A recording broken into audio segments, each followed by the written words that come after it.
Welcome to Puzzling Company, your home for at-home puzzles and mysteries. Here are your hosts, Jared and Zach.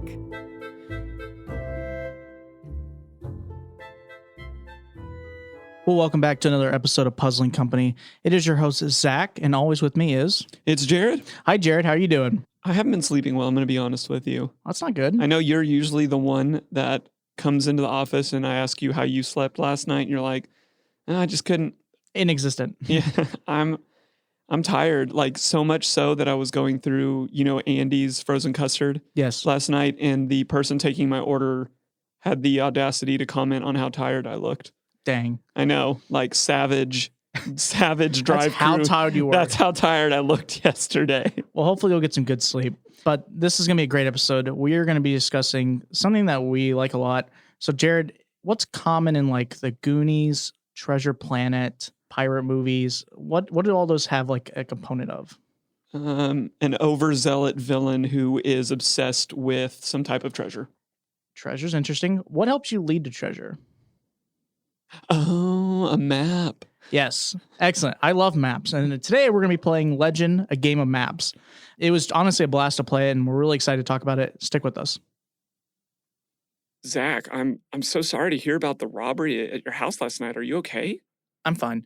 But Jared, literally no one broke into my house last night. But I do feel a little upset because you did stand me up for game night. Okay. Your text literally reads, "break in tonight!" ! Jared, that's literally the name of the game. It's a really cool new concept where you're trying to solve puzzles to break into the game instead of out of it. All other games follow really cool narratives about real life places. We really should have people check it out in our show notes to get details on where they can pick up this game. So it's called Break In? Yes, it's breaking in, not breaking out. I'm sorry. It's okay. Well, welcome back. In this section, we are going to be discussing the game as a whole. This is kind of a place for me to, Jared, kind of give it a review, kind of discuss the things we really liked about the game, as well as things we thought could have room for improvement. That's not a place to dog the games. We genuinely love all the games we play, but just like anything, it can improve. So we like trying to give our feedback as well as kind of just giving like, we thought this worked really well and what could potentially help. But Jared, I'm actually going to hand it over to you. Can you kind of explain Legend Game of Maps? It is unlike anything we've ever played before. I feel like that's a fair statement to make, just to throw that out there first. But we had the luxury of playing Legend Game of Maps Part 1 and Legend Games of Map Part 2. Part 1 is I would call it a less time-consuming and an intro adventure. Mm-hmm. Both of them involve gorgeous, gorgeous handmade maps. And in both episodes, you are trying, based on a society that is hiring you to find treasure. The Catering Institute, if I remember correctly. That is correct. That you are sent out with nothing more than a couple of documents and a map to bring home the treasure, or at least communicate where the treasure is located. Yeah, because I think, if I remember correctly, the Catering Institute basically finds these documents from the year like 1201 to 1890 AD. That's basically like a bunch of maps that have the same symbol that they think leads to treasure, and we are trying to find it to keep it for academic reasons, not to like treasure hunt it and keep it like pirates.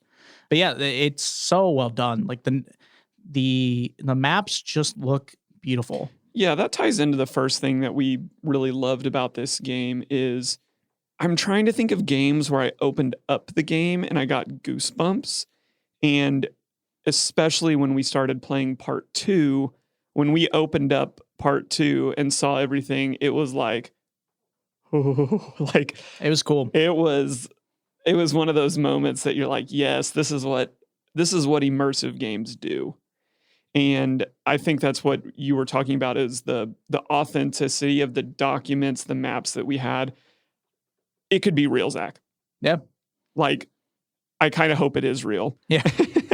Like, I hope there is like this deep meta that you and I missed, and that our creator that we're going to interview later in the show really has buried a treasure somewhere. because I would rip the maps off of our wall and you and me would buy some plane tickets and we'd be off on the adventure of a lifetime. And it would be believable because these maps look so stupid, real, and good. Yeah. It's unbelievable. I can't speak enough about both of the maps that we had and the corresponding documents that came along with them. Yeah, I mean, the documents looking like they've been burned, but not just burned, but like that they had been burned and just been sitting in like half gone for hundreds of years. Yeah. And the writing and the way it's written and the context, it just felt so good. It's like if you and I rolled up to the Smithsonian and somehow we were asked to help decode something. I would believe that what we got to play with was pulled out of some like airtight vault, and that we were one of just the few people in the modern era to actually get to interact with it. Like, it just made everything so enjoyable. Yeah, and then even the feed in that, kind of our next point was the unique puzzling. The items were so authentic that the puzzling was masked so well that half the time we either didn't notice. And I don't mean that in like a negative way. I mean, you mean that in the best way possible. Yes, in terms of like, it took us a bit to make some of the connections, and that's, like I said, that's not a bad thing. That is just purely well done. But the puzzling was just unique. It was anything from like this longer process puzzle, but then some of them would be riddles, and then we'd have things that would have these different pieces of artwork. But if you really notice, like that artwork was mentioned somewhere else, and it just was so cool. And to have this element of the game, which we'll talk a little bit as well about how this game doesn't really have a digital aspect other than like the like how you send in your answer. Because that's how the game will end, is that you get like you figure out where you need to go or the location or whatever you need to find, and then you send it an email, but that's it. Yes. Other than the hint system. But it was just so well done. It never felt like we dropped out of that immersiveness. And then the puzzling, just like they played so well off each other. There's a trope in the escape room world that some of the best looking games have the worst puzzling experiences in them. And I've played some of those games. I have too. You have too.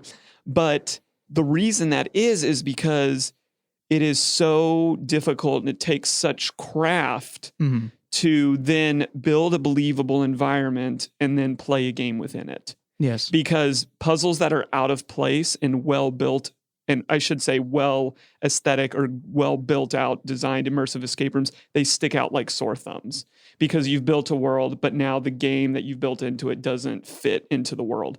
But that was not the case for the game that we've built today. Like, you have to give a lot of credit to the creator to first make the world that we're playing in, and then not put a Sudoku or crazy, like, to not shoehorn puzzles into something that was beautiful. And they didn't. Like, it just all worked so well together. And it very few things I feel like you could say if you looked at any maps, you would say like, oh, like, especially the second game, there's a sequence in there that you're just like, that's fantastic.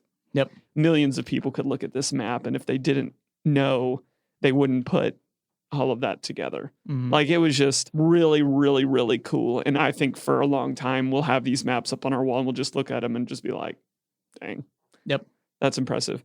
But let's push into more what you were talking about, Zach, about our third point, about the no digital and the narrative, and tie all of this in a bow to bring us home.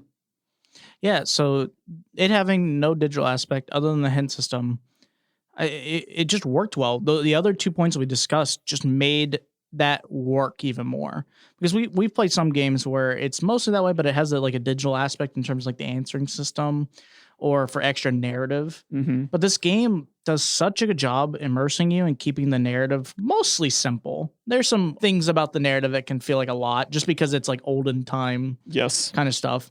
But it plays so well that because there's like knowing ahead of time, there's no online part. We got to immerse into it more. Because I think sometimes when I know there's an online part, if the online part is done really well, right, then the narrative can feed into it more and I can enjoy it because there could be like a video aspect or a music aspect.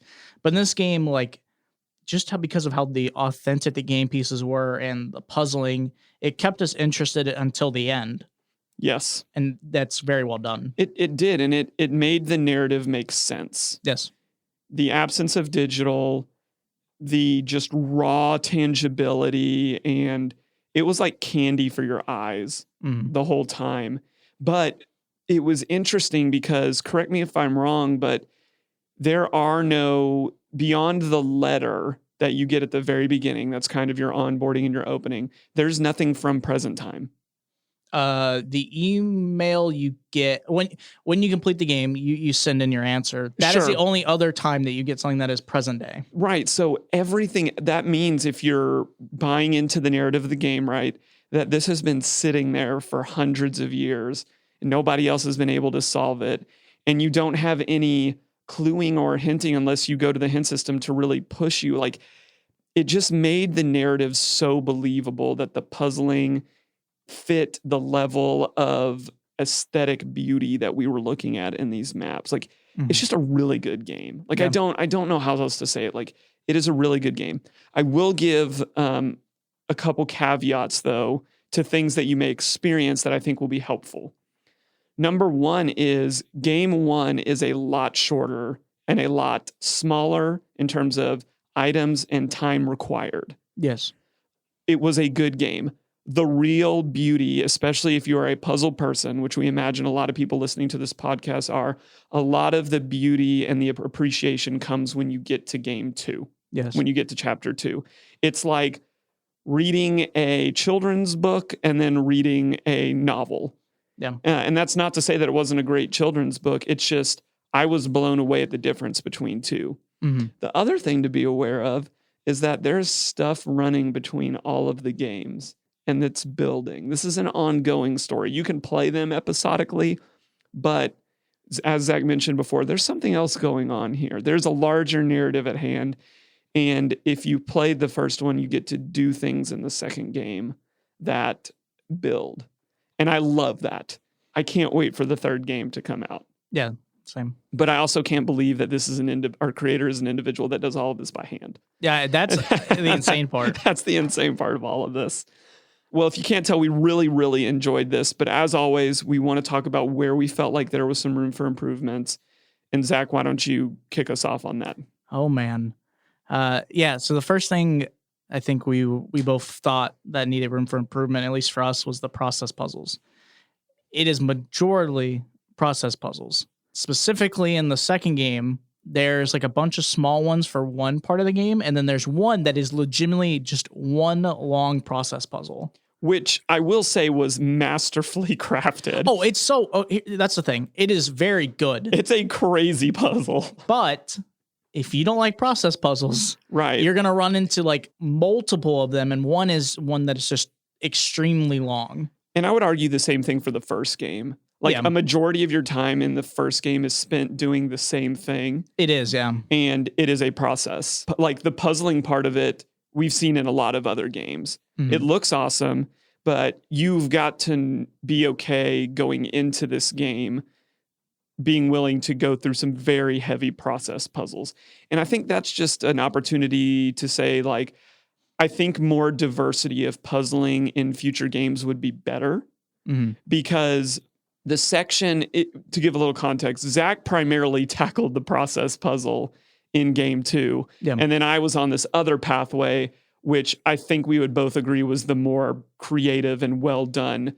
It had a lot of like, it was varied. Yes, it had a bunch of varying puzzles, which the one I had like 2 variations in it at points. Yes. But the whole thing of that part of the game was that it was supposed to be one long puzzle. Chain of puzzles that would eventually give you the answer. Yeah. So I almost want to say, like, I want to see more of the part that I was working on replicated in future games. Yeah, because it ended up being that it was funny when we originally started the second game, we thought my part would be the shorter part. Yes. And we thought yours would be longer. And it ended up being when we worked, so we split up, we did it separate for a long time, and then when we finished the game, or when we were getting near the end, we both worked on the part Jared was working on together. Yes. And I wouldn't say it was like quick, but we solved it a lot quicker than we were anticipating. Yes. Because when we were doing it solo, we were like struggling to make some of the connections. Right. You had all of the elements together, and then Zach came in and was like, oh, I think this is connected to this. And then it was like,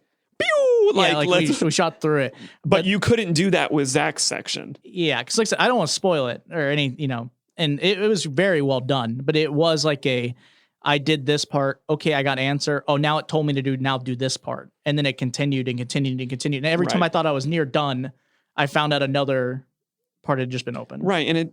And I want to be clear. Because I feel like we dog on process puzzles a lot. We had an episode a couple episodes ago where we spent the whole middle section talking about process puzzles. Mm-hmm. They are not bad puzzles. We're not here to say like any game with process puzzles is bad. Yeah. What we're always saying is if you are offering process puzzles, give us something else with it. Give us some variety. Don't just have everything be process. It's also the perspective of, I think at times we try to analyze it from our point of view, but then also to see it from a new player or someone who, we're trying to get the game spread out to more people. So if I gave it to like, let's say someone who'd never played before, I give it to like a family member and they've never played. And I go, oh, here's this like really long process puzzle. It's not that the process puzzle is bad, but if you give them multiple, their interest, I think, is going to be harder to keep at times because they feel like it's just like loads of work. And that's fine. And I think when you get to more experienced people, we're fine with that or we enjoy that. Yes. But I think especially newer people, it's more difficult to be like, here's just this long process puzzle. This is going to take you like 45 minutes to do. Try to keep having fun the entire time. Because if you don't enjoy it, it's a pacing problem. Yeah. Right? Like depending on where it is in your game flow, depending on how many of them you have, you just create problems in what is part science and part art in creating an ideal game flow. Yeah. Right? So thankfully there were multiple paths in game 2, but it just has to be noted. I want to see a diversity and some other things. We've said this about countless other games, and I think it just bears and worth repeating. Luckily, this game, the puzzles were so good that it didn't matter as much. But, especially let's say the puzzles that were in the process puzzle were not authentic or felt good when I was at least doing them. It would have felt tremendously worse. These were some of my favorite process puzzles. Yes. Let's put it that way. Yeah. Yes. The second room for improvement that we had is it comes in the hint system. And again, I'm just a firm believer in this. Zach, you can disagree with you'd like. This game had a great tiered hint system. Mm-hmm. Very thorough. Yes. Loved it. Would not give me the final answer if I wanted it. That is correct. It would give, well, to be clear, when we looked through it, you would get answers to these small individual parts. So let's say like the long process puzzle I did in part 2. If we looked through it, we could get answers for each individual step of that process puzzle. But let's say like you get to the end and you're like, okay, I just want to make sure that my answer is correct, like for the end, so that you can send it to, the email. Or if you just wanted to like make sure you're on the right track, there is no option for that. Yeah. It is, the whole point of it is that you're supposed to email the society at the end to check it. And that's kind of like it feels unfortunate when you feel like you have to just wait to see if you're correct. Yes. And that pours into our third thing that we want to talk about, which is the very thing you were talking about, is you email your final answer off. This is true for both parts 1 and 2. And then you have to wait for the creator of the game to respond to you. And I get a little bit torn when talking about this, but I lean on the side of giving the player the option for the game that they want, which is I don't like the fact that you have to wait to get your final part of the narrative, the final part of the confirmation that you have completed it. I think it should be an automated system. The counter argument to that, and it does, I admit, fit for what this game is, because it is a highly personalized game as well, which we could talk about. But the creator takes it upon himself to answer every email that comes in personally. And I get that. And then it then feels personal coming back to you. I mean, the literal letter is personalized to the person. Yes. Like it was like I usually do the emailing when we do the like answers to those things. And it was like, clearly the creator was like, okay, I'm going to put Zach's name in it and I'm going to address it that Zach did this puzzle. Yes. And it was really cool. Like the personalization, if it's worth taking the extra time to do that, I like that. Yes. But as Jared was saying, and I agree with, sometimes it feels frustrating when you expect in other games to get the answer almost immediately because of the automated system. So you can get the ending then and you're like, okay, that's how I feel. But for some games to like think you're going to get the answer, then you sit around for a bit and it doesn't come and they're like, okay. And then let's say it comes the next day. Right. Then you're like, okay, that's still really cool. But like, I wish I could have gotten it like when I wanted the game to end. But the other thing that we don't know, and this is on the creator, we didn't like when we got ours, it took like, I think 2 days to get our answer. And I don't know if that's normal or if we just like the creator was busy those 2 days. And I like, so that's not against them. Right. That's not a shot at the creator. Yeah. That's just like maybe we got unlucky on the first mail and it just took a bit longer, or it might be more common that it's like the same day or a little bit later. The other part of this is I think there's a little bit of a cultural problem within these games, because in some games, you're responding to an automated system that is immersively built to make it feel like you're getting an answer from a real person. Yeah. So now there is, for a lot of players, this expectation when you email somebody, am I emailing a real person? Or is it an automated system? Right. Or is it an automated system? So when Zach and I first sent it off, we thought, oh, we're wrong. Yeah, we kept thinking that like I sent it the wrong email or that the automated system, like I put the answer in incorrectly for it to read it. Like, yes. Maybe I edited it too much and just didn't put the straight two answers. And then I basically, I felt bad. I sent the creator like, I think 2 or 3 emails with the same answers, just edited differently to make sure it worked. But then when I got the email, like very soon after I sent like the second or third one is when, I got like our personalized answer to the first game. So we understand that the creators made a personal choice here. And we admire that, we admonish that, but at the same time, that does have its consequences. Mm-hmm. And we just have to point out that was a tripping ground for us, especially after playing such a great game. Yeah. Like it is a game, so there is a final piece of narrative or a final answer, or, I know not all of us prefer the term like winning the game, right? Completion may be a better word for some people, whatever. But it is nice after playing a game knowing that you've ended at the right place or achieved the right goal. And we felt that the wait was not our favorite thing in the world. Yeah. Well, that's really going to wrap it up. But overall, we really enjoyed Legend of Game of Maps. Special game. Yes. Beautifully done. We really enjoyed it. But stick around. We're going to be doing puzzles for the people very soon. Solve puzzles, write reviews, win prizes. It's time for Puzzles to the People. Jared, I found this really cool box outside. Can we please, can we open it? Are you out of your mind? Look what it says on the box. It literally reads root of all evil. There's no way we're opening this box. Oh, come on, Jared. What's the worst that can happen? What's the worst?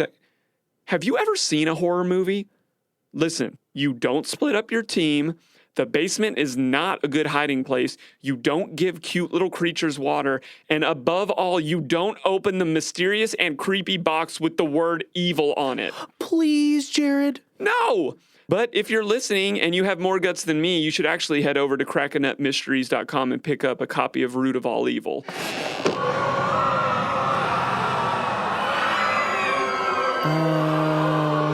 Jared, I think I need to tell you something. Well, welcome back to Puzzling Company.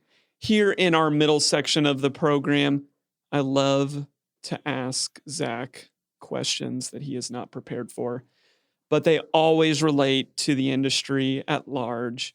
One episode, Zach got some revenge, but then he doesn't seem very eager to come back and hold that position again. Is that accurate? Would you like more opportunities to ask questions, or are you in such a good rhythm now with the chaos that comes that you just love rolling? I think it's like a necessary evil. I think I'm like the one who has to bear the burden of answering questions that are chaotic at times. But I think I'm just used to the format, but I also enjoy the questions because I think sometimes when I ask you questions, I feel like I don't do well enough questions, but then also it makes me have to think quicker. And I think that's fun. All right. Well, you opened with a quizzical questioning line at, what are we talking about this episode? And guess what? We're talking about it in the middle section. Oh, really? The big title of this game is Legend Game of Maps. Yep. And we are talking about maps in the middle section. Wow. So, Zach, as you are looking at our wall, yep, would you agree or disagree that maps are more often than not a pretty common feature of at-home puzzle and mystery games. Yes. We have quite a number of maps on our wall, any from outer space to our planet to olden time to futuristic. They're all there. They are all there. Why, in your opinion, do you think this is such a used element in games? I think it is a way to show the adventure and the journey you're going on. Because in some of the games we play, it is like international. Because, we are like of course, I'm in like 50 different groups now, and I saved the world multiple times by solving puzzles. So many different societies that you belong to. Literally at this, I think it was a joke early on when we were playing that we were part of like 3 or 4. We're legitimately part of like 50 now. And that's great. I enjoy all of them. It's tough getting all of my meetings though. Our dues are going to just destroy us. Luckily enough, all the treasure we get is enough money to cover. That's true. That's true. We do. I feel like we haven't failed any of these societies yet. The Society of Unknown Phenomena. I still owe $50 for the last, but it's okay. I'll pay them back. Hopefully they let it slide. Yeah, but anyways, yeah, I think it just kind of lets you see a visual of the adventure going on. But then also in a lot of them, in some examples, the games we play, the map is used to show the journey, but also used as a puzzle itself in terms of like combining locations or making, let's say, connections between 2 points and finding, let's say, or you're looking for an unknown location. They kind of give you like latitude and longitude, and you can like use it that way as like a more simple puzzle. I say simple puzzle, but as a puzzle, but some of them are like, okay, connect these spots, and you make out certain things like numbers or words, and then in some, the map is used as kind of an overall view of the place you're playing in and kind of gives you directions on where you're at. But then also, let's say a puzzle goes like, you need to visit this location. Right. Mm-hmm. And then you can look at that map and go, okay, we need to go to E7, right? Or whatever it is, depending on the game. And what's interesting about maps, though, is that most games that have maps that we've played have somewhat of a different element in each of them. Not many of them have repeated themselves in terms of it's the exact same puzzle. I agree. Yeah, I agree. I find that funny, only in terms of like, I just imagine every map puzzle we would get would be like, oh, look for the, X marks the spot, or, connect these 2 dots together, and a lot of them have not done that. I agree. I've been impressed looking at all of the maps on our wall that they have been handled very differently.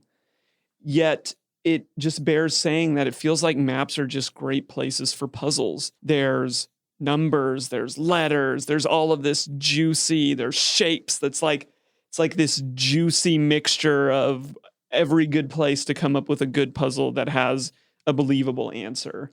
I think the other really cool part about maps is that growing up, and I'll say for myself or for anyone, like growing up, the whole pirate, having maps and finding treasure is just something that makes you giddy. Like, because you just imagine when you're young, you're like, I'm going to go find treasure. I'm going to go on an adventure. And maps let you kind of have that mini experience because generally a lot of them do kind of have that element. Some don't, which, like I said, their elements of what you're looking for is different. But like a traditional like pirate map is really fun because I feel like I'm in, I'm a kid again, and I get to have that experience of trying to solve this riddle or puzzle to get to where I want to find the treasure that will make me rich, And then the adventure along the way of running into other pirates and being on the ship and all the funny things you think of when you think of like Pirates of the Caribbean, or like one of my all-time favorite movies, very underrated, is... I was just about to ask you, favorite movie or TV show with a map in it. Oh, it's Treasure Planet. I could go on all day about why I love Treasure Planet so much as a movie. That movie also does something completely different with the map in terms of how the map works.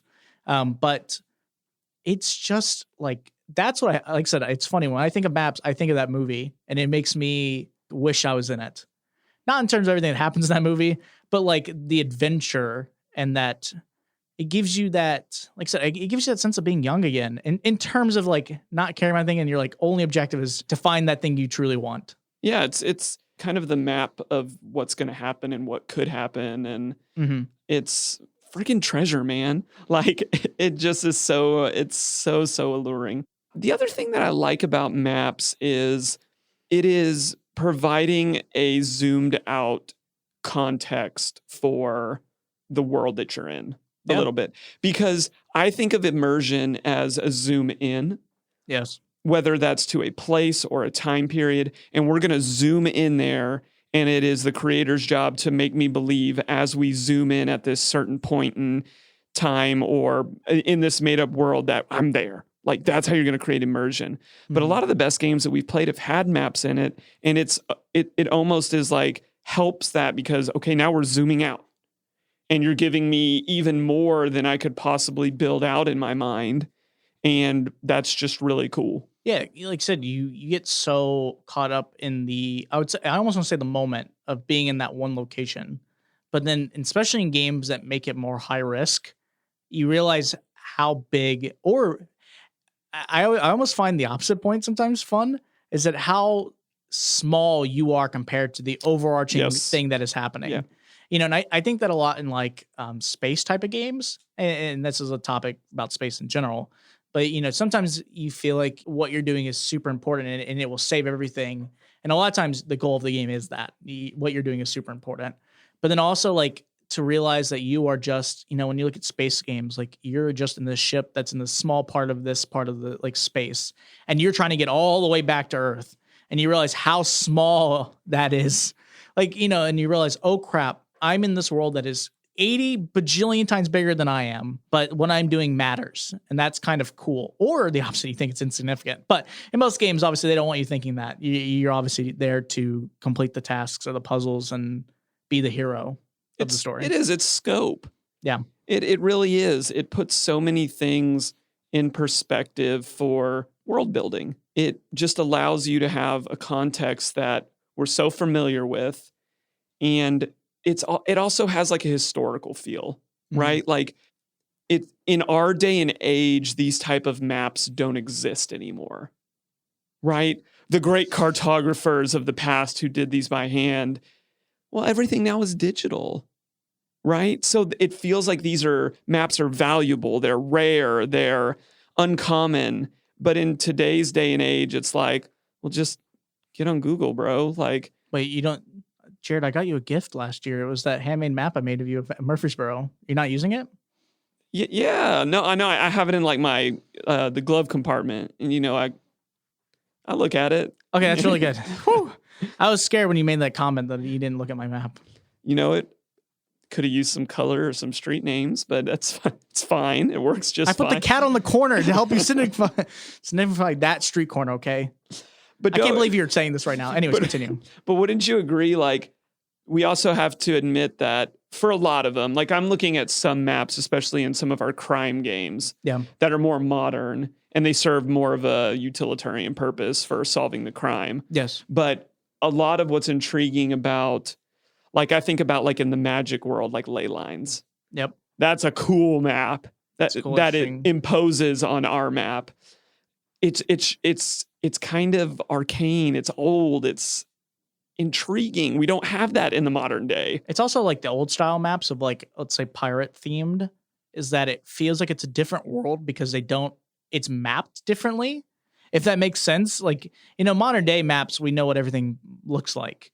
But in older times, like when they handmade maps, a lot of it was correct and some of it wasn't. In terms of like, you look at a map and we get a map of a certain location and it looks nothing like the real world map. And you're like, wow, that makes me feel like I'm literally back then because I have no idea of the scale of like what is out there. Yes. I only have this small map that indicates the next 5 islands ahead of me, but I have no clue of anything else. Crazy to think that people just went into the unknown with these maps. Yep.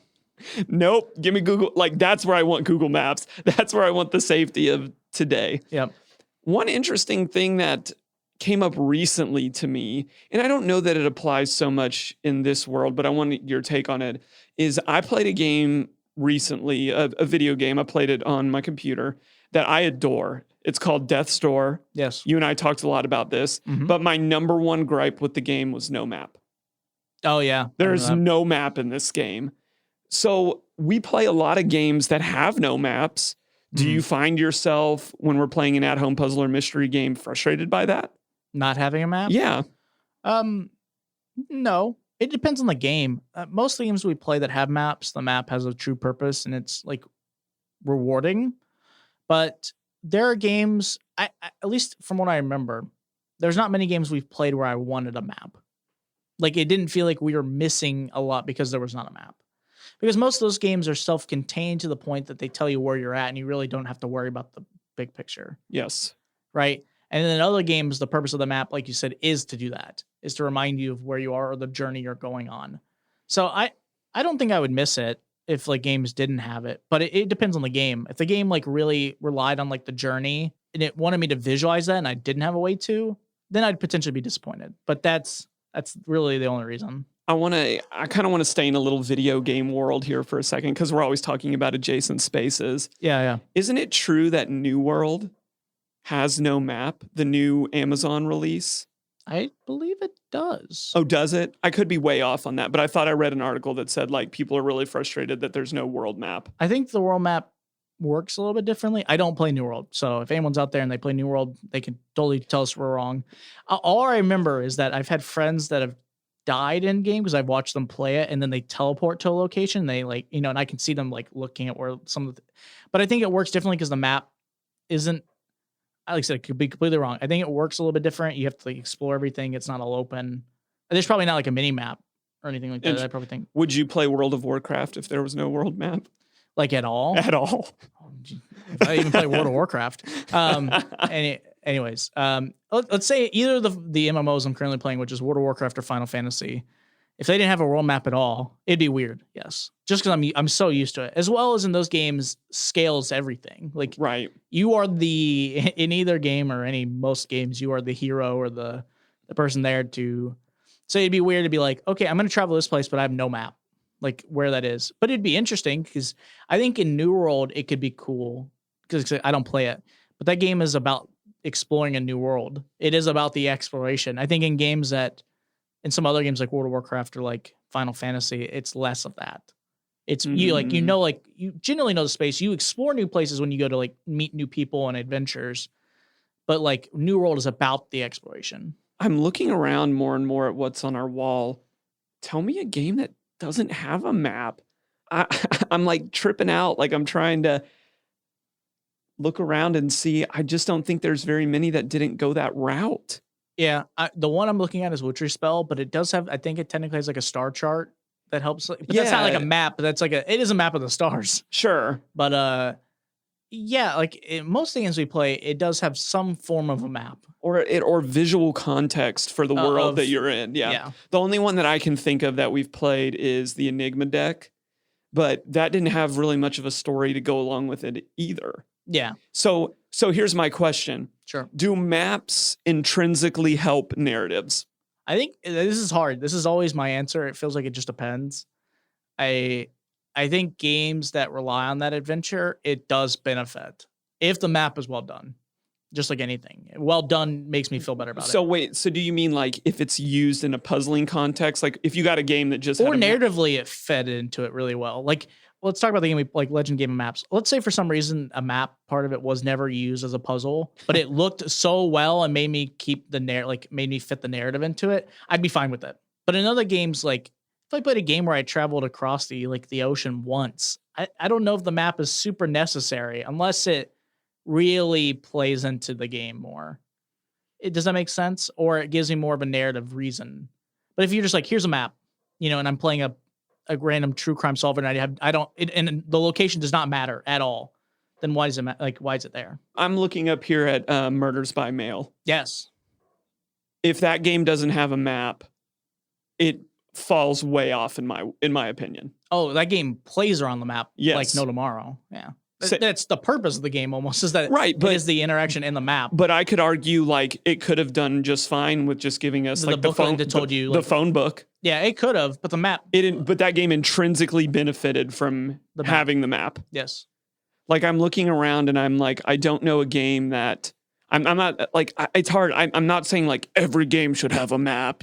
Creators, but I'm looking around and I'm like, boy, most maps are well done. I'm really glad Soup had a map. Yep. I'm really glad that Enigma Fellowship has one. Detective Society, like there's a lot of maps. It just it just seems like almost kind of like what we do as humanity is we depict the world that we're in from a lot of different scales and scopes, and maps seem to be a thing. Yep. I remember when Google Maps first came out, tell me you didn't like zoom out and zoom in for hours. Yep. And like look around the world and I remember they things. added Street View, and then everyone's goal was to see if they could find themselves their house on run View. outside when the Google truck was coming by. Yep. And a lot of games use that too. Yep. I don't know, like even no, I can't say that. That's a spoiler. Yep. Sorry. I was thinking about a recent podcast that we had, and yes. Yeah. Let's not spoil that. But that is that's going to wrap us up for our middle section. Questions for creators coming at you next. There are some awesome people who make the puzzles we love to solve. This is Questions for Creators. Zach, you never responded to my email about the rally next week. The rally? Yeah, dude, they're trying to tear down the old tree off of Maine. That's a bat-coon habitat. I think you mean raccoon. Zach, next thing you know, you'll be calling swargators alligators. Swargators? Bat-coons? Jared, what are you talking about? Dude, everyone knows that the American Society for the Protection of Magical Creatures spends countless hours trying to preserve the habitat of these magical and magnificent creatures. Do you want your kids growing up in a world where there's no lobgwins? Do I? Well, that's a fair question. Lobgwins are actually very temperamental creatures, but sometimes I can do without them. But what everyone should do is head over to theaspmc.org, that's theaspmc.org, and sign up to help their investigations. Only you can prevent the extinction of these magical creatures. Welcome back to Puzzling Company. We are now in the section that is called Questions for Creators. In this section, this is kind of a part where we get to discuss questions or ask questions to the amazing people who create these games. We've had a few people on the show who weren't creators, but extra people who were part of the process in creating a game. But lovely for us today, we get to talk to the creator of Legend, a Game of Maps. I don't want to say too much. We're going to let them talk more. So tell us about yourself in general, your name before the company, and then tell us about the invention of the company. Sure. Yeah. First, thanks for having me on. This is awesome to be able to talk with you guys. So my name's Ron Francis Angelo. I'm the designer of Legend, a Game of Maps, which is a series of puzzle tabletop games. And my history is kind of like a winding path through a lot of different entertainment industries. I think going really far back since I was a kid, I made games and puzzles and things like that for family members, and then wrote stories. And I wanted to be a comic book artist and writer for a long time. So I did that on my own. Then I started writing stories and things like that. And then eventually, fast forward to college, I got into art school, and I started studying computer art and graphics and animation, and I wanted to work in film. So at the end of when I graduated way back, and I won't tell you when, so because it'll show my age. But when I graduated, I started an indie film production company. And so I was working on short films of my own. I'm in Cleveland, Ohio. So whenever a film would come to the area, I'd work on those films. And I did some special effects because that was my background, for people. And I worked on some commercials and a lot of behind the scenes stuff. But then, as awesome as that was and as cool an experience as that was, there was something still kind of like inside of me that wasn't being fulfilled or satisfied or whatever creatively. And so what I really was pulled towards was storytelling, because in all my animation and film experiences and stuff, it really was at the core of it. The thing I was most excited and interested and passionate about was the story that was happening. And so myself and a couple of friends, we got together and we wrote a really an epic, huge tabletop fantasy role-playing game.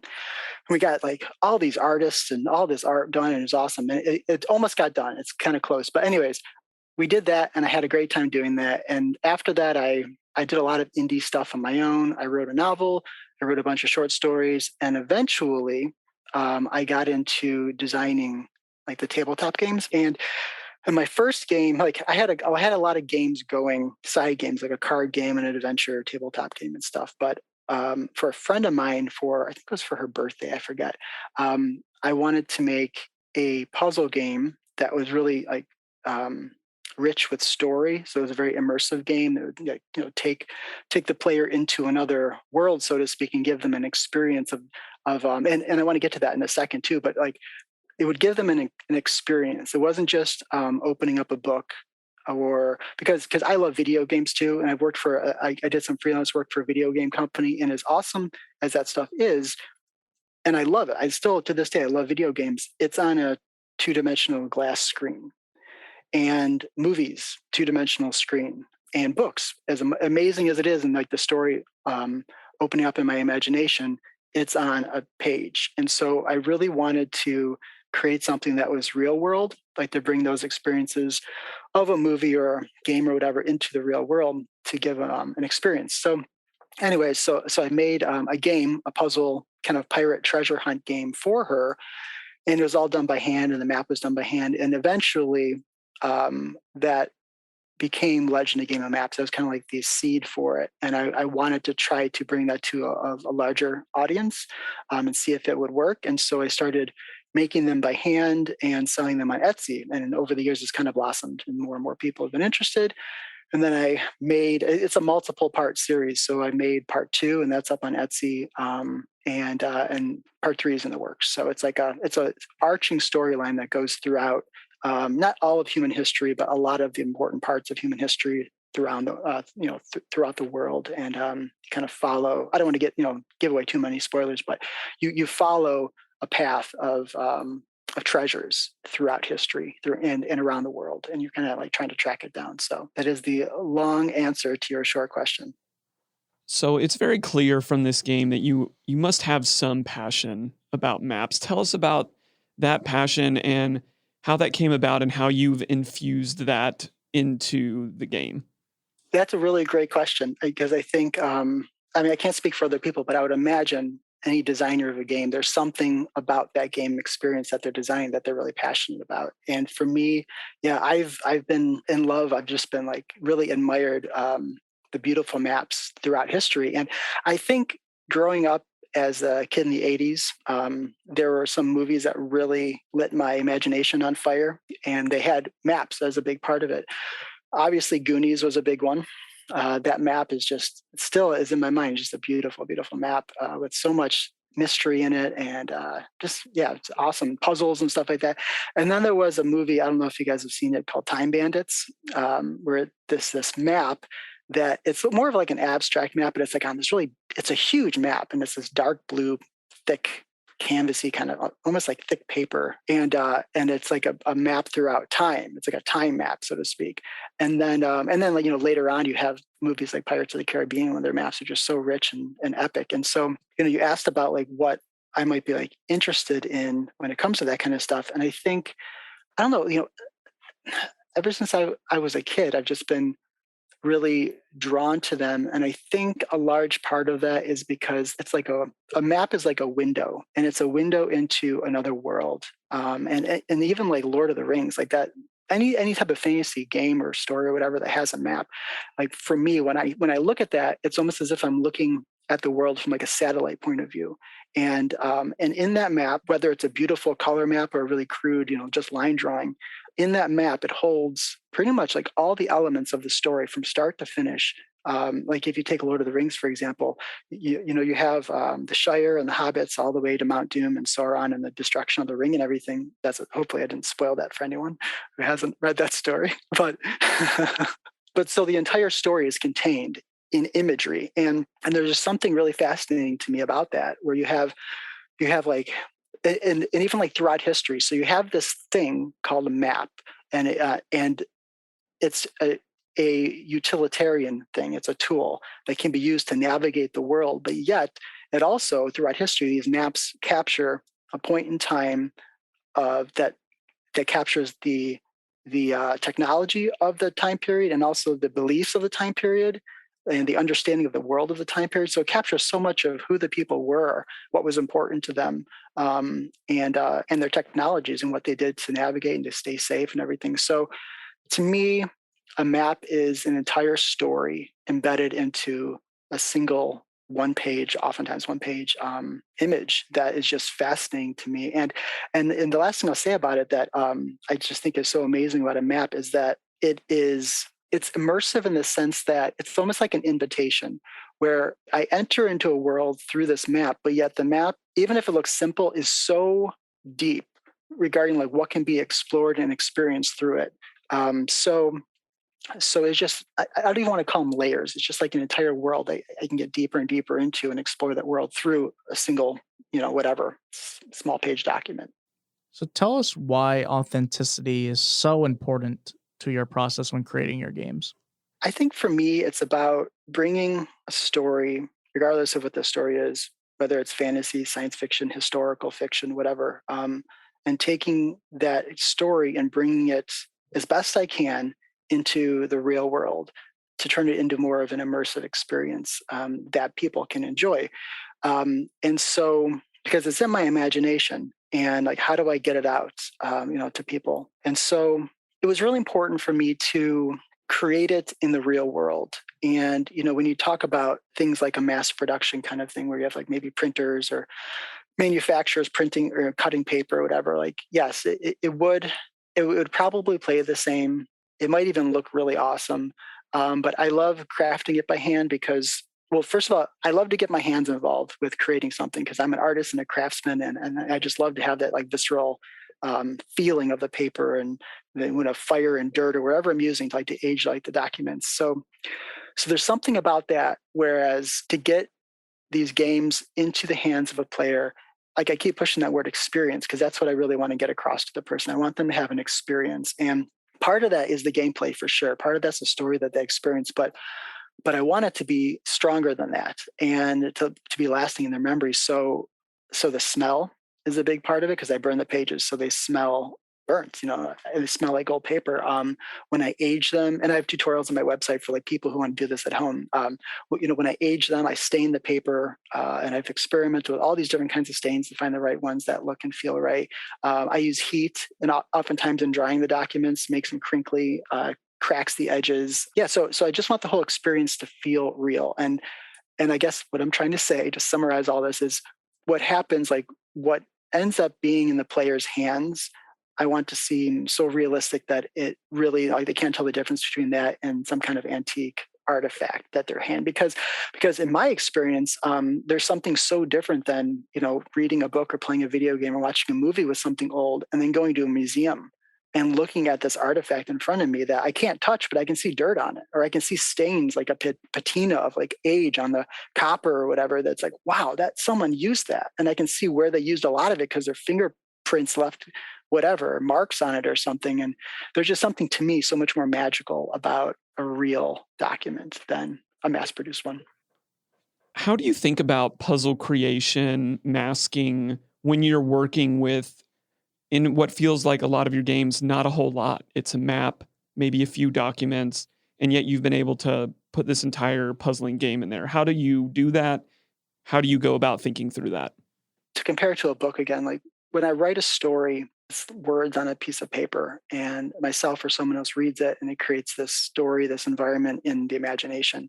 I do that with part of my games. There is a text aspect to them, but I want the story to be told through experiences. So if there's some kind of danger in the world, in the story, it's one thing to read it, and that's awesome. And I want someone to like to read it, but I want them to experience it. And I think that is a much more entertaining way of experiencing a story. So I don't know if that answers your question. I think that text puzzles are awesome, but one of my, and maybe we'll get to talk about this a little later too. One of my favorite things about puzzles overall, any type of puzzle, is this thing called steganography. And up to about a couple of years ago, I had no idea what it meant. But you have things like codes, right? And codes have been used throughout all of history since Roman times now to protect information. So you have codes and code breaking. You have riddles throughout literature, Greek riddles and things like that. There's this thing called steganography that I think it was, I'm going to butcher this, so I apologize to any historians out there, but I think it was Sir Francis Drake, I want to say. And they came up with this thing called steganography, which is the idea of hiding a secret in plain sight. And that has like mesmerized me, that concept.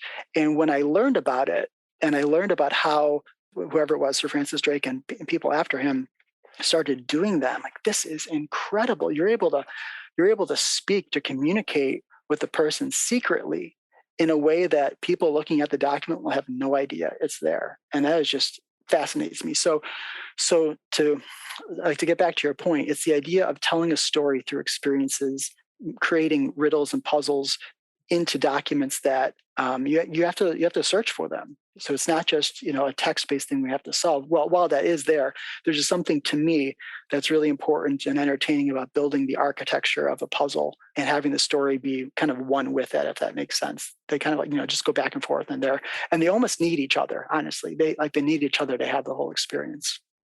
So, what's in the future for Legend of Game of Maps?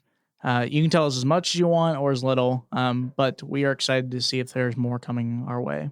So part one is kind of like an intro where the puzzles are challenging, but if someone's like a puzzle enthusiast, they probably won't have too much challenge with it.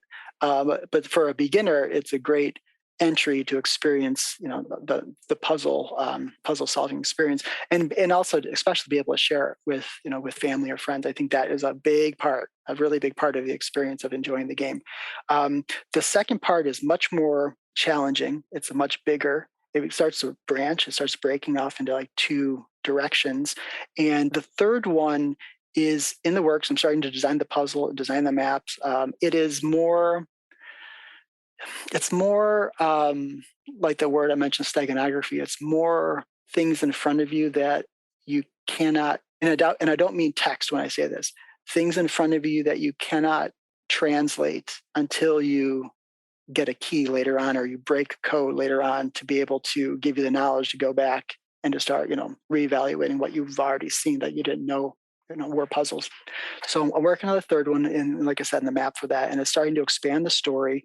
And I don't want to ruin anything, so I'll keep it really general. But the first one takes place in one area of the world that I don't want to talk about because that's a part of the experience. The second one starts branching off into different, maybe more common areas of history in the Mediterranean and the Caribbean. And then the third one is branching off into other areas of history that I'm not going to tell you about, because if you are solving part two, you'll get hints about what the next one is, about what part three is. So anyway, so that's part three. And so, to be honest with you, this started as a single story and it blossomed into a much more varied experience. And so originally I had it as a 7-part series. And then people were like, they asked me, and then someone begged me, like, please don't do 7, like condense it, break it down into something more manageable.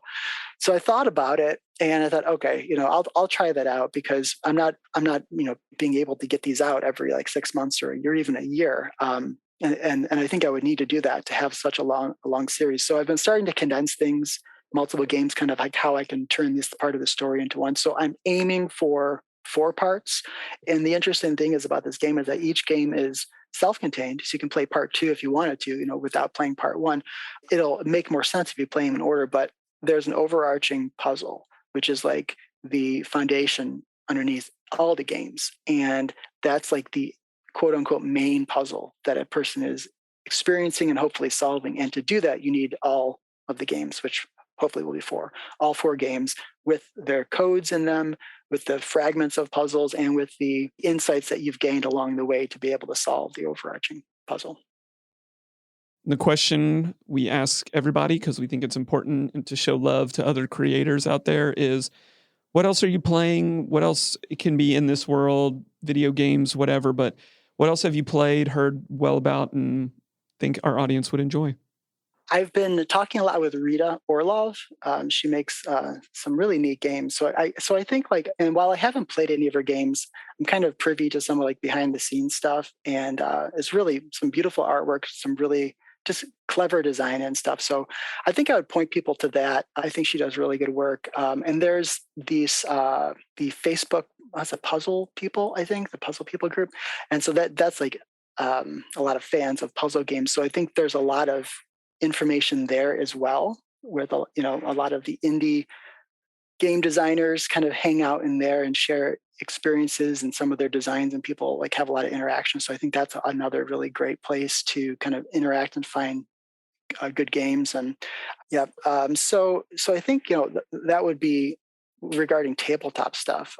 But I think as of me for right now, like creatively, I usually play a lot of video games and read books and stuff. And that's kind of taking a backseat right now to like, okay, I'm really busy manufacturing stuff for Christmas and I can't stay up late playing fill in the blank because, I have to like wake up early and spend time doing this manufacturing. So there is something really neat about indie tabletop games. And I've played a lot of, mass market tabletop games, puzzle or just whatever, board card games, like Friday game nights or whatever. And they're great experiences. But when I see the craftsmanship, the love, that a lot of indies put into their work, there's something, I don't know, there's something like close to my heart about that. And it's more of like a personal experience with the person who's creating it. So I can't speak highly enough about the work that other, indie creators are doing, and the love and the, quote unquote, like blood, sweat, and tears that they're putting into it. So I want to like speak on that, but I also want to and I'm sure people listening to this are already puzzle or game fans. So I'm like speaking to preaching to the choir here, but there's so many awesome entertainment avenues out there or ways to experience stories and things like that. But there's something very niche or particular about a tabletop game where you open it with your own hands and it gets you, like I said, I love movies and video games, but it gets you away from digital screens.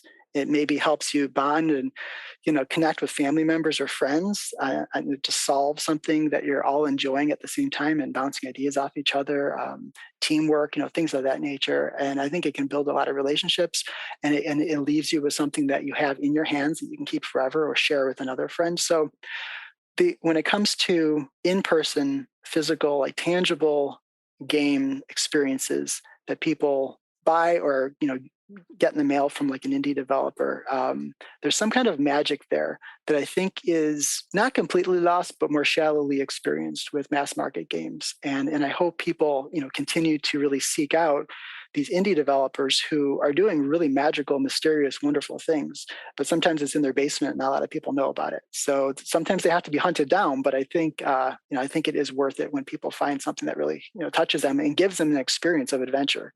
And that's really what I want to get across to players of my games. I want to give them an experience of adventure that they can share with other people, and not only share the games with other people, but I really encourage people who play my games to do it with someone else, to solve it with a friend or family members, and it just makes the experience better. So at the end of the day, whether it's paper or digital or stories or whatever, for me, it's important that the experience is the most important part, the experience that someone gets of playing the game and solving the puzzles. Ron, we want to say thank you so much for coming on the show. We thoroughly enjoyed your game, and we look forward to having you on in the future when part 3 comes out. Yes, thank you. Well, if you're looking for more information about Legend Game of Maps, be sure to go to legendgameofmaps.com. But the primary selling point is on Etsy. So you can go to Etsy and just search Legend Game of Maps. Currently, Ron is gearing up for the Christmas season. So at the time that you all are listening to this, if you want to pick one up quickly, he's going to make and release a limited amount of these games for the pre-Christmas season. Mm-hmm. Be sure to get yours quick.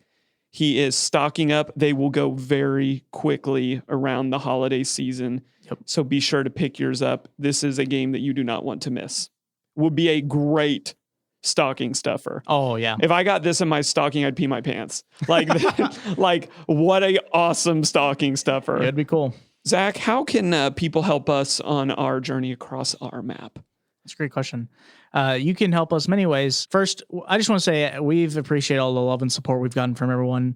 It's been an honor, to see all the nice words that we get and also to see the critiques people give us that we can work on. It's all been great. But what you can do to help us is first, you can go to the place where you listen to this podcast. That's Spotify, iTunes, Google, Stitcher, wherever, and leave us a 5-star review. Just tell us you guys have been enjoying the podcast. Leave us a review. We'd very much appreciate it. As well as you can go and like us on Facebook at Puzzling Company or on Instagram at Puzzling Company as well. Absolutely. And we're super excited about what we have coming up in the future. Mm-hmm. We're going to be talking about that, especially in some of our late November, early December episodes. Big things coming from Puzzling Company in 2022. Well, that's going to wrap us up. Zach, where or what are we headed to next week? Ooh, yeah. Next week's episode's interesting. We have kind of been left something and we have to prove ourselves, kind of our legacy. Our legacy, you say. Might this also be the title of the game? Yes, it is also the title of the game. That is correct. Yeah, we're really excited. This next week, we're going to be talking about Legacy, and it is a really cool, what I would call almost 2 games in one. Yes. That you get to crack open and find out the legacy. Is, I guess, the only way I can really talk about this. I don't want to say too much. Correct. Well, that's going to wrap us up for Puzzling Company. This is Jared and Zach. See you guys. Thanks for listening. Find us on social media at Puzzling Company and online at puzzlingcompany.com. Check back weekly for new episodes. Until next time, keep puzzling.